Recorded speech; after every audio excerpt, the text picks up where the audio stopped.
મને plane crash થયેલા એક સુટકેસમાં એક બાળકના કેમેરા મળ્યો અને છેલ્લો વીડિયો એક દુઃસ્વપ્ન છે. હું અલાબામાના અનક્લેઇમ્ડ બેગેજ સેન્ટરમાં ઇન્ટેક વિભાગમાં કામ કરું છું.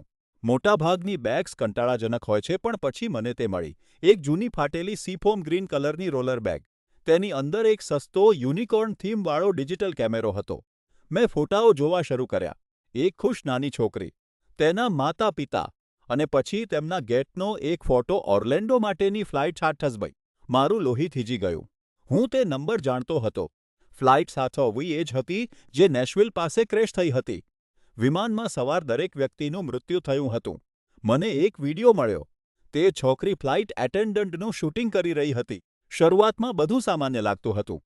પછી એટેન્ડન્ટના નાકમાંથી લોહીની એક પાતળી ધાર વહેવા લાગી. તે ખરેખર ડરેલી લાગતી હતી. છેલ્લો વીડિયો એ છે જ્યાં બધું ભયાનક બને છે. છોકરી ધીમેથી ગેલી તરફ જાય છે અને પડદો હટાવે છે. ફ્લોર લોહીથી લથપથ છે. તે કેમેરાને ઉપર તરફ ફેરવે છે અને ફ્લાઇટ એટેન્ડન્ટ એક કરોળિયાની જેમ છત પર ચોંટેલી છે. તેની આંખો સંપૂર્ણપણે કાળી હતી.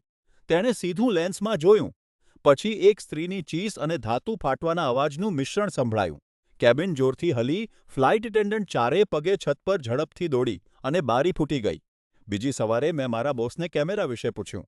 તેણે મને કહ્યું કે એક મહિલા તેને લેવા માટે આગલા દિવસે આવી હતી. એક મહિલા? મેં પૂછ્યું. હા, કોઈ બ્લોન્ડ લેડી, મારા બોસે કહ્યું. તે સતત ઉધરસ ખાઈ રહી હતી. તે ફક્ત એ જાણવા માંગતી હતી કે કોઈએ વીડિયો જોયા છે કે નહીં. મારા બોસે ખભા ઊંચક્યા. મેં તેને કહ્યું કે તેં જોયા છે.